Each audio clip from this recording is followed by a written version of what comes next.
They are digging for a man they still think they can save. It is just after 6:30 in the morning, the 24th of April, 1967, in an empty field of steppe grass near Orenburg, and a recovery crew has reached a low mound of smoking earth with a scorched hatch poking out of the top of it. They dig fast, and they are wrong on every count. The mound is a spacecraft, flattened into the ground, and the man sealed inside it was the first human being ever to die on a space mission. His name was Vladimir Komarov. A few minutes earlier, he had come down out of orbit with his parachute knotted uselessly above him, and he had hit the steppe at around 40 meters per second, roughly the speed of a car on a highway. Others had died reaching for space before him, in training and in accidents on the ground. Komarov was the first to leave the planet itself and not come home.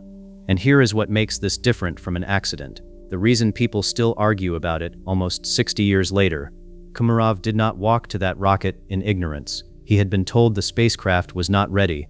The most famous version of the story says he told his own wife it would kill him, and that he climbed in anyway, because the only other man they would have sent in his place was his closest friend. I want to walk you through exactly how a healthy, superbly trained test pilot ended up in that field, because Soyuz 1 is one of the best examples I know of this special kind of disaster. There's no villain in it, and nobody in it is a fool. It's the kind where a line of reasonable decisions, each one made by competent people under real pressure, stacks up into something unthinkable, and that no one could call back once it began moving into motion. There is a legend attached to this flight, and I will give you the legend in full, because it's the main reason you'll have heard Komarov's name. But underneath the legend is a colder story that far fewer people tell, and I think the colder story is worse. Before any of that makes sense, you have to know what Soyuz was supposed to be. In the middle of the 1960s, the Soviet Union was losing a race it had spent a decade winning. It had put up the first satellite, the first man, the first woman, the first spacewalk.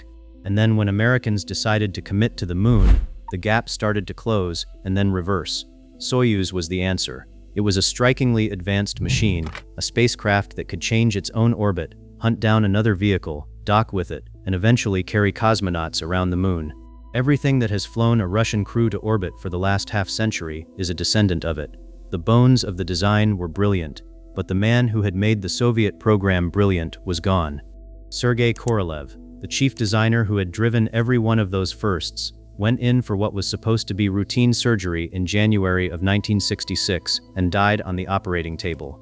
His deputy, Vasily Mishin, inherited the chief designer's chair, the chief designer's impossible deadlines, and a brand new spacecraft that had not yet flown a single clean mission. Essentially, Mishin was handed a superb machine and a program worn thin by grief, and told to fly it by a date that wasn't allowed to be moved. Because the first thing you have to consider is the deadline. The flight was pointed at the 50th anniversary of the October Revolution later that year, and at the annual May Day celebrations, and the pressure to have something spectacular in orbit for those dates came down from the top, from figures like Dmitry Ustinov in the Politburo. And I want to be fair to the men making that call, because it is easy from here to sneer at it. There was a real logic behind it. They ran a program whose entire public purpose was to prove that the Soviet system could outbuild the West, and they were watching that argument slip away to Apollo in real time. A dramatic first flight of a new spacecraft was exactly the answer. The deadline became immovable, even though the machine was not finished. The second link is what the unmanned tests had already shown. Through 1966 and early 1967, the Soviets flew Soyuz vehicles without crews, under the cover name Cosmos, and those flights were not reassuring. Cosmos 133, in November of 1966, developed a fault in its attitude control system, spun in a way it wasn't meant to, and had to be destroyed. Cosmos 14, in February of 1967, came home through the atmosphere at the wrong angle and burned a hole clean through its heat shield, and the descent module punched through the ice of the Aral Sea and sank. Taken on their own, those failures are exactly what a test program is for. You fly the thing without people on board precisely so it can fail without killing anyone, and every one of those failures taught the engineers something. But the lesson those flights were screaming was that the vehicle was not yet reliable enough to trust with a human being. And yet the calendar overruled the lesson. The third link is the mission they chose to fly, and it was extraordinarily ambitious. A first crewed flight of a brand new vehicle could have been a slow, careful shakedown. This was one of the most complex operations the program had ever attempted.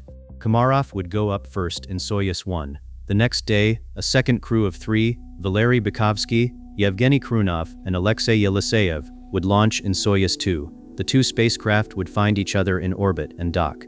Then 2 of the men from the second ship would climb outside, spacewalk across the gap, and get in with Komarov, so that the crew that came home in Soyuz 1 was not the crew that had launched in it. If that sounds like a rehearsal for the choreography you would need to go to the moon, that is exactly what it was. But look at what it meant. A first crewed flight of an unproven ship, doubled into 2 unproven ships, with 4 men and a spacewalk stacked on top. Every problem the vehicle might have, you now had 2 chances to meet. And this is where the legend lives, so let me tell it the way it is usually told.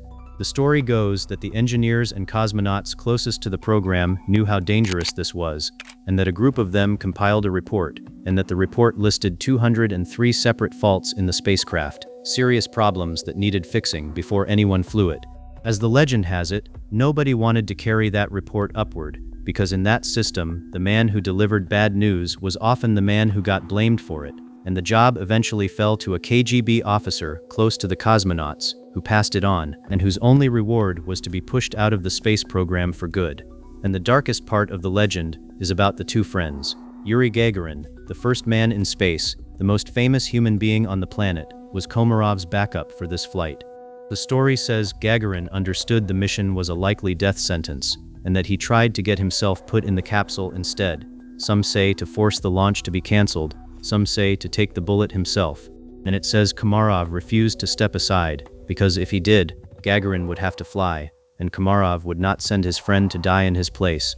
I am going to be honest with you about that legend, because I went looking into it, and I did not come back with what I expected. Most of the vivid, specific version, the exact number 203, the suppressed report, Gagarin at the pad, Komarov's quiet resignation, traces back through a small number of retellings to a single source, and historians of the Soviet program mostly regard that version as exaggerated, some of it probably invented.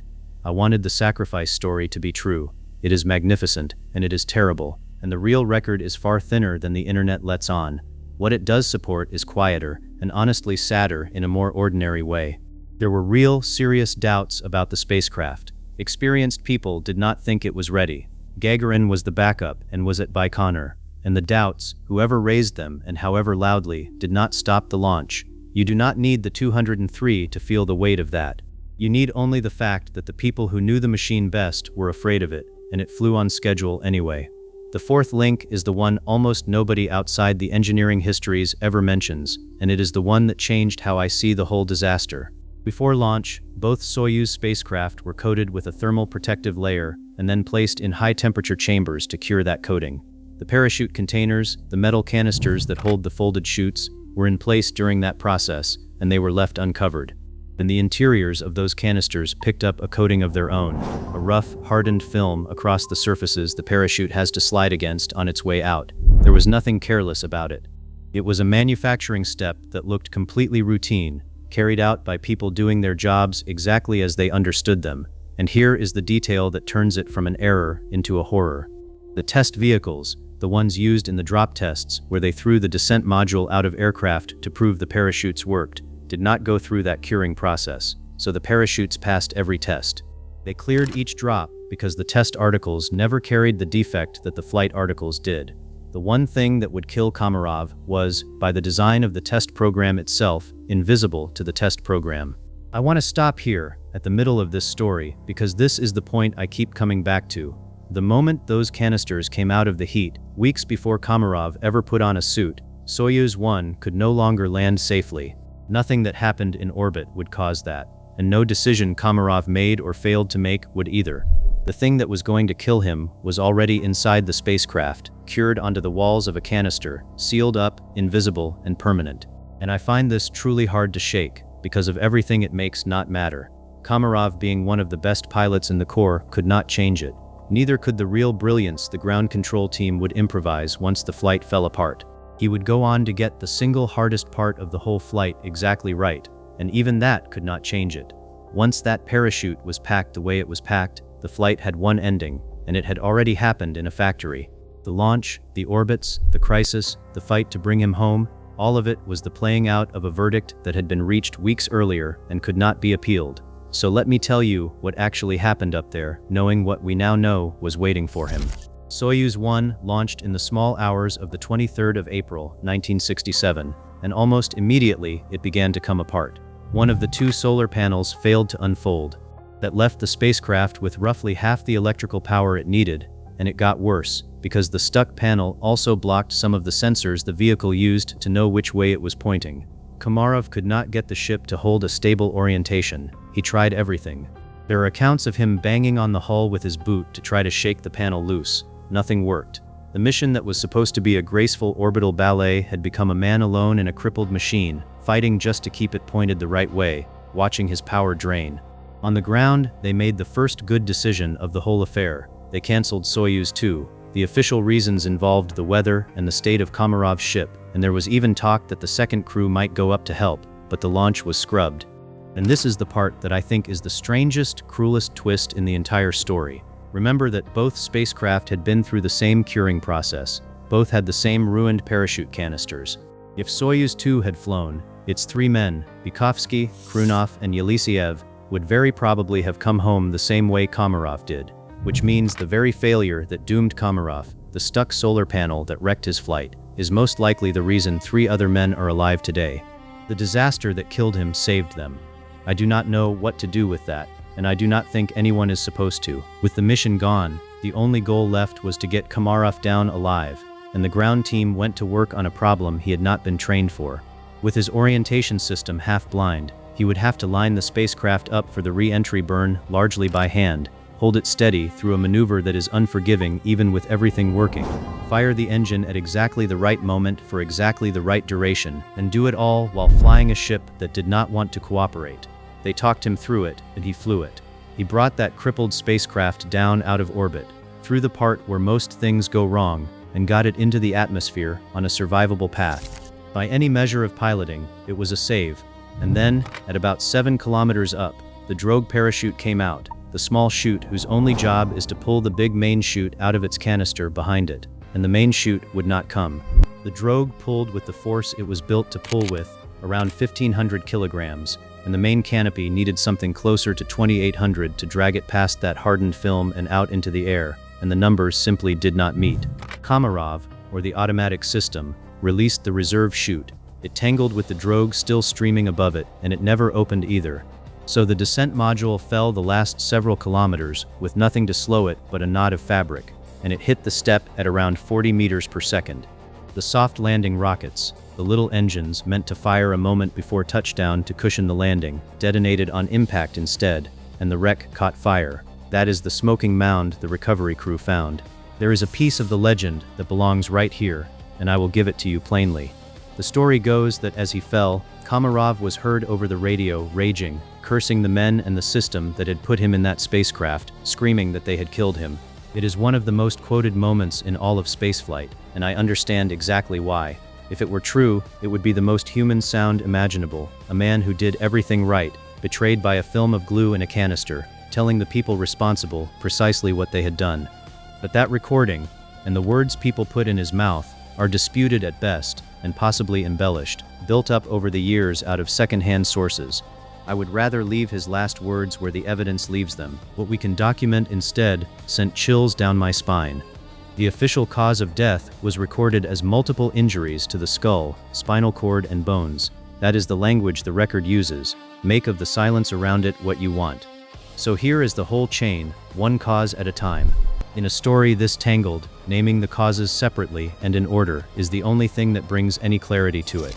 The first reason was the calendar. A launch date pinned to a political anniversary was set above the engineering, and once it was, there was no longer time to find the real problems the vehicle had, let alone fix them. I put it first because every other failure in this chain was made harder to catch and impossible to correct by the simple fact that the clock had run out. The second reason is the invisible defect and the test program that could not see it.